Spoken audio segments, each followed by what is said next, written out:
Hi there everyone. I thought I'd be all fancy and record a nice natural video outside because it looks beautiful, and while it does look beautiful, it's freezing and I'm being deafened by birdsong. So my nice natural video might be keying a bit too natural, so we'll keep it quick. I just wanted to pick up on something I mentioned briefly in my last video, which is how when it comes to period pain, the Western medicine diagnosis, kind of when it has nothing to measure, it's like take the pill and take some painkillers, and then suddenly when there is something to measure, like endometrial tissue or cystic ovaries or something, then it becomes very serious and it becomes about surgery. So a very serious intervention, with not much in between. There isn't much of a spectrum there. In Chinese medicine, we do have a spectrum, and we have a spectrum, and we're recording. We're nailing this, but we do have a spectrum, and one of the ways of looking at that is what we call the 4 levels. So that's an illness can manifest on, often it will start on a more superficial level and then progress to deeper and deeper levels.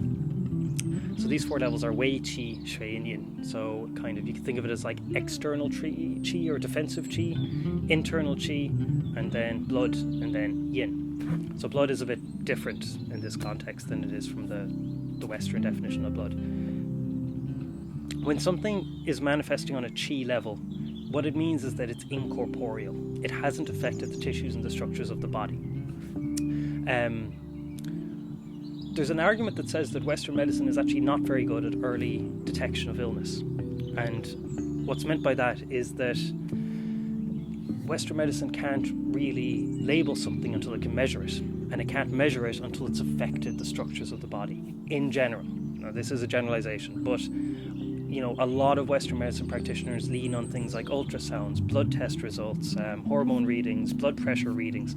And while these are vital, before they show anything, the disease has to progress to the stage where it's affecting your blood test results, or it's affecting the structures of your body, or it's affecting your cardiovascular system in a physical way. With Chinese medicine, we have the stage before that, which is where things are manifesting on the Qi level. And the way you pick up on these, we have a lot of different tools for diagnosis: questioning, pulse taking, tongue diagnosis. But we will focus a lot on signs and symptoms. And what I mean by signs and symptoms are self-explanatory. It's something happening in the body that is in some way debilitating. So terrible back pain or nausea or something like this. But a sign is different. A sign is not necessarily debilitating, but it is informational. So that might be things like thirst with no desire to drink, things like a preference for warm food over cold food, photosensitivity, things like this, which are diagnostically relevant to us and point us towards a pattern diagnosis.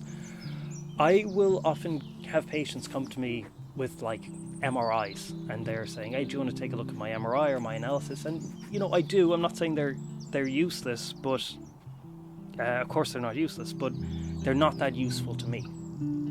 There was a study, which I must dig out, but it showed that they just randomly MRI'd a load of people around the age of 40, indiscriminately. And they found that, it was 40% of them with perfect backs, with nothing noticeable in their MRIs, had back pain. And 20% of people with loads of problems in their backs, compressed discs and herniated discs and so on, had no back pain. So while it's a data point, it doesn't tell the whole story. And this is where Chinese medicine pattern diagnosis comes in. There's a place for all of these naturally, but my goal is to try to explain a bit more about how I work and about how Chinese medicine works. So, early detection of disease, the Qi level of an illness, and often when people talk about Qi, they think it means like energy. It doesn't mean energy in this context. It can in other contexts, but in a Chinese medicine context, it usually means function or system or the level of an illness before it starts to affect the tissues of the body. So anyway, hope you found that relatively useful. I'm going to go inside before I'm met alive by blackbirds and thrushes and Have a good day, everyone.